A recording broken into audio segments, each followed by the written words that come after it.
তো এটা হলো চিত্রকূট পাহাড়।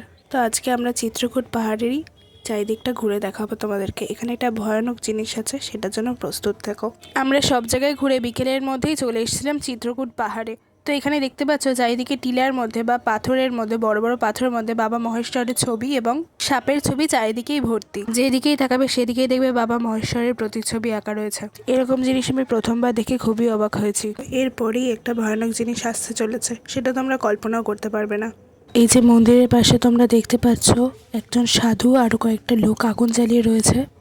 ওই সাধুটি এই মন্দিরে অনেক বছর ধরেই পুজো করছেন।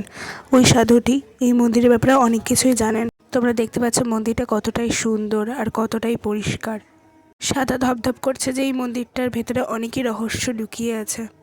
এই যে বাইরে দেখতে পাবে একটা ছোট্ট নন্দী, এই দেখো ভেতরে একটা নন্দী আছে। এই যে সেই ভেতরের মন্দির।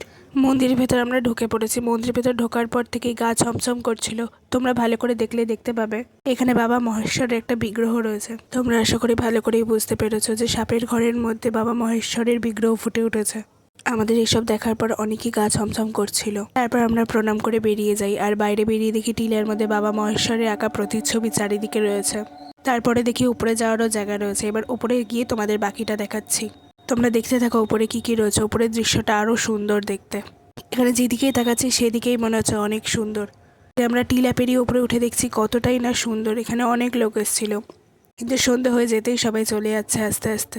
জায়গাটা এতটাই সুন্দর আর শান্ত যে কি বলবো। তারপর আমি তোমাদের জন্য কিছু ভিডিও ক্লিপ নিতে থাকি। তো চলো, টাটা, বাই বাই। আবার দেখা হচ্ছে নেক্সট ব্লগে। এরকম আরও মজাদার আর ভালো ব্লগ দেখতে চাইলে আমাকে প্লিজ ফলো করে নিও, একটু সাপোর্ট করো আমাকে।